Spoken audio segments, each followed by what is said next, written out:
जय जिनेन्द्र मित्रों, श्री गणेशाय नमः। मैं आपका दोस्त सन्नी जैन और आप सभी का हमारे चैनल पर हार्दिक स्वागत है। वीडियो शुरू करने से पहले आप सभी से गुजारिश है, कृपया वीडियो को लाइक अवश्य कीजिए और चैनल को सब्सक्राइब अवश्य कीजिए। आज का विषय शुरू करते हैं। आज का विषय है पन्ना रत्न। पन्ना रत्न पहनने के क्या लाभ हैं, क्या नुकसान हैं, पन्ना रत्न किस प्रकार से धारण करना चाहिए, जन्म कुंडली के क्या ग्रह स्थितियाँ होती हैं, किन लग्नों में धारण करना चाहिए और पन्ना रत्न चांदी में पहनना चाहिए या सोने में पहनना चाहिए, आज इस वीडियो के माध्यम से हम बात करने की कोशिश करेंगे। कृपया वीडियो के अंत तक जरूर बने रहिए।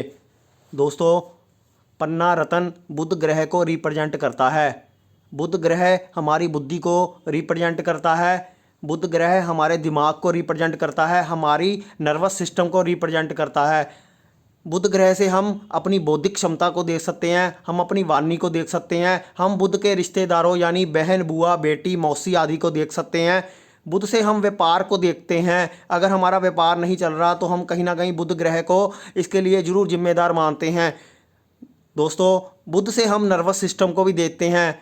जो हमारी तंत्रिकाएं होती हैं वो बुध के द्वारा ही रिप्रेजेंट होती हैं। तो दोस्तों, बुध का बहुत बड़ा रोल होता है। लेकिन ये सभी गुण जो बुध के अंदर हैं, हमें सिर्फ ये गुण के आधार पर बुध का रत्न पन्ना नहीं पहनना है। अगर जन्म कुंडली में बुध हमें इशारा दे रहा है कि इसका रत्न पहनने की जरूरत है, तभी हमें बुध का रत्न पहनना चाहिए। कुछ लोग जन्म कुंडली में अपनी चंद्र राशि के आधार पर बुध का रत्न पन्ना पहन लेते हैं। अगर किसी की राशि मिथुन या कन्या है तो वो बुध का रत्न पन्ना पहन लेता है, लेकिन ये बिल्कुल भी उचित नहीं है। दोस्तों, कुछ लोग अगर बुध जन्म कुंडली में अस्त होता है तो उसको देखकर बुध का रत्न पन्ना पहन लेते हैं। यहाँ पर मैं आपको बताना चाहूँगा कि बुध ज़्यादातर कुंडलियों में 80% कुंडलियों में अस्त ही पाया जाता है, क्योंकि वो सूर्य के साथ ही रहता है, ज़्यादा दूर नहीं जा सकता। तो बुध अस्त होने के ज़्यादातर योग जन्म कुंडली में बने ही रहते हैं। इसलिए अगर आपका बुध अस्त है तो आपको सोच समझ कर ही बुध का रत्न पन्ना पहनना चाहिए। पहले देखना चाहिए कि अब बुध अपनी कंडीशन पूरी कर रहा है। दोस्तों, अब हम विशेष कंडीशन की बात करते हैं। अगर आपकी जन्म कुंडली में बुध, अगर आपका मेष लगन है या आपका लगन है कर्क लगन है या आपका लगन है वृश्चिक लगन है, जो 3 लगनों में तो बुध का रत्न पन्ना पहना ही नहीं जाएगा, क्योंकि बुध के ये शत्रु ग्रह के लगन हैं। यानी मेष लगन मंगल का है जो बुध का शत्रु है। कर्क लगन में भी हम नहीं पहन सकते, वृश्चिक लगन में भी पहन नहीं सकते। जो 3 लगन तो बाहर निकल जाते हैं। यानी हमारे 12 लग्नों में से सिर्फ 9 लग्नों में ही बुध का रत्न पन्ना पहन सकते हैं। तो यहाँ पर हमने 3 लगन को साइड पे कर दिया है, इसलिए 3 लग्नों में बुध का रत्न पन्ना नहीं पहना जाएगा। दोस्तों, अगर हम थोड़ा सा और भी छोट करें, कुछ लोग इसको गुरु के लग्नों में भी नहीं पहनते हैं, लेकिन गुरु के लग्नों में पहना जा सकता है कुछ विशेष कंडीशन के आधार पर।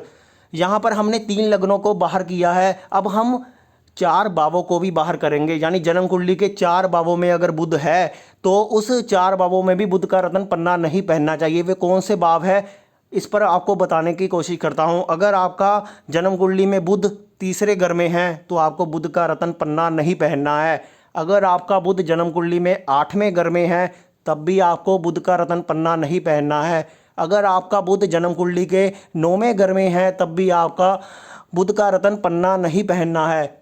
अगर आपका बुध जन्म कुंडली के 12वें घर में है, 12th हाउस में है, तब भी आपको बुध का रत्न पन्ना नहीं पहनना है। तो ये 4 घरों में आपको बुध का रत्न पन्ना नहीं पहनना है और 3 लग्नों में मेष लगन, कर्क लगन और वृश्चिक लगन में पन्ना नहीं पहनना है। तो इस प्रकार से हमने 3 लग्नों को बाहर किया, 4 घरों को बाहर किया। तो अब हम आगे चलते हैं कि किस प्रकार से बुध का रत्न पहना जाना चाहिए। दोस्तों, बुध अपना फल अकेले कभी भी नहीं देता है।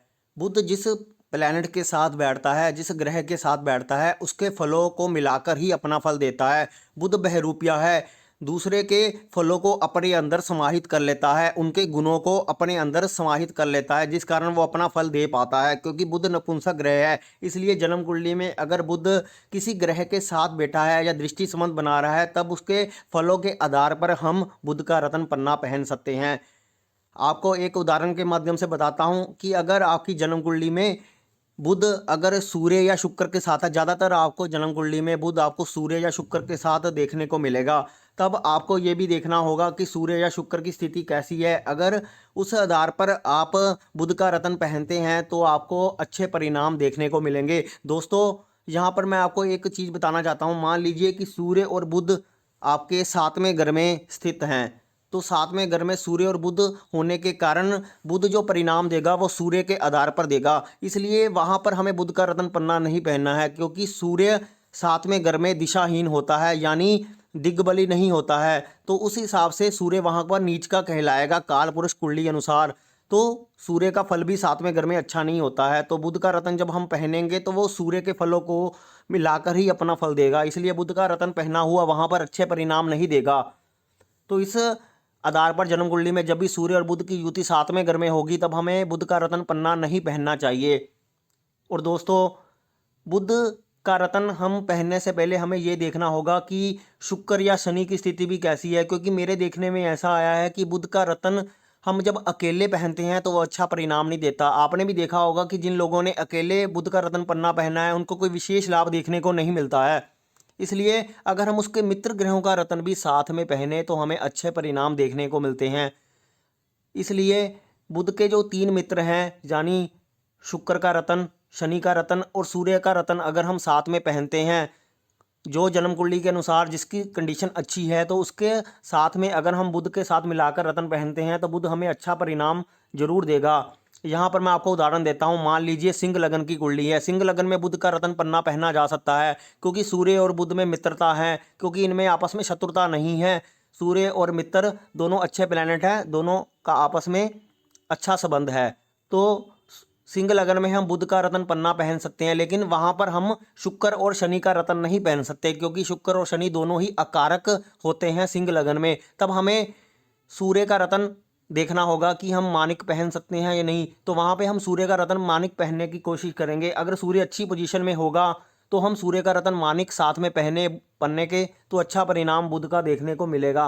अगर सिंह लगन में सूर्य और बुध 7वें घर में होते हैं तब हम सूर्य का रत्न तो पहन सकते हैं, लेकिन बुध का रत्न पन्ना नहीं पहनना चाहिए, क्योंकि बुध का रत्न हम पन्ना पहनेंगे तो वो और ज़्यादा बुरे परिणाम देगा। इसलिए सिंह लगन में हमें ज़्यादा ध्यान देने की जरूरत है। बाकी लगनों में हम सूर्य का रत्न नहीं पहन सकते, लेकिन शनि या शुक्र का रत्न जरूर पहन सकते हैं। तो शनि का शुक्र का रत्न हम उसकी स्थिति के आधार पर पहनेंगे कि सूर्य और शुक्र की स्थिति क्या है। अगर हम बुध के साथ उसका रत्न मिलाकर पहनेंगे तो हमें अच्छे परिणाम देखने को जरूर मिलेंगे। दोस्तों, इस प्रकार से हमने देखा कि बुध का रत्न हमें किस प्रकार से नहीं पहनना चाहिए। हमने पीछे आपको बताया कि मेष लगन, कर्क लगन और वृश्चिक लगन में नहीं पहनना चाहिए। हमने 4 घरों में बताया कि तीसरे घर में, 8वें घर में, 9वें घर में और 12वें घर में बुध का रत्न नहीं पहनना चाहिए। और 7वें घर में भी हमें बुध का रत्न पन्ना अगर सूर्य के साथ है तब नहीं पहनना चाहिए। बाकी घरों में पहना जा सकता है, छठे घर में भी पहना जा सकता है, लेकिन वहाँ पे भी जन्म कुंडली की स्थिति के अनुसार ही पहना जाएगा। तो दोस्तों, अब हम बात करते हैं कि बुध का रत्न हमें चांदी में पहनना चाहिए या सोने में पहनना चाहिए। दोस्तों, ज़्यादातर बुध का रत्न चांदी में ही अच्छा रहता है, लेकिन कुछ लोगों को सोने में भी बहुत अच्छे परिणाम देता है। इसका क्या कारण है, मैं आपको यहाँ पे बताना चाहता हूँ कि बुध का संबंध देखना बहुत जरूरी है जन्म कुंडली में। अगर आपके बुध का संबंध गुरु से बन रहा है या चंद्रमा से बन रहा है, उस आधार पर भी देखेंगे कि जो सोने का कारक है वो बृहस्पति है। अगर मान लीजिए आपका बुध गुरु के नक्षत्र में है तो वह आपको पन्ना सोने में ज़्यादा सूट करेगा। अगर आपका बुध चंद्रमा के नक्षत्र में है तो आपको चांदी ज़्यादा सूट करेगी। अगर आपके बुध को बृहस्पति देख रहा है तो आपको सोने में पहना हुआ पन्ना ज़्यादा सूट करेगा। अगर आपके बुध को चंद्रमा देख रहा है तो आपको चांदी में पहना हुआ पन्ना ज़्यादा सूट करेगा। अगर ना ही आपका बुध गुरु के नक्षत्र में है, ना ही चंद्रमा के नक्षत्र में है, ना ही गुरु देख रहा है, ना ही चंद्रमा देख रहा है, तब हम क्या करें? तब हमें पंचदा मैत्री चक्र के आधार पर देखना होगा कि बुध के साथ किसकी मित्रता है।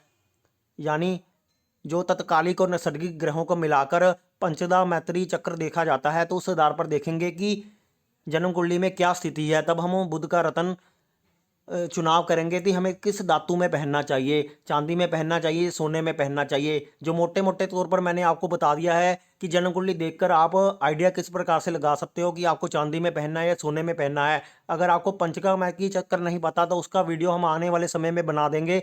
लेकिन अगर आप ज्योतिष सॉफ्टवेयर का इस्तेमाल करते हैं तो आपको पंचका मैत्री चक्र का वहाँ पर मिल जाएगा। तो वहाँ पर आप देख सकते हो कि किस प्रकार से उस बुध का संबंध चंद्रमा या गुरु से किस प्रकार से अच्छा बना हुआ है। तो उस आधार पर भी बुध का रत्न पन्ना पहना जा सकता है। तो दोस्तों, ये वीडियो मैंने पन्ना रत्न के बारे में जागरूक आपको बताने के लिए किया है, क्या कि इसको आपको सही जानकारी मिल सके। मेरा प्रयास ये है कि बुध से संबंधित जितनी भी भ्रांतियां हैं, पन्ना रत्न के संबंधित जितनी भी भ्रांतियां हैं, उसको दूर किया जा सके और आप तक अच्छी नॉलेज पहुंचाई जा सके। अगर आपको ये वीडियो पसंद आया है तो कृपया वीडियो को लाइक अवश्य कीजिए और लोगों को शेयर भी कीजिए और चैनल को सब्सक्राइब जरूर कीजिए। धन्यवाद दोस्तों।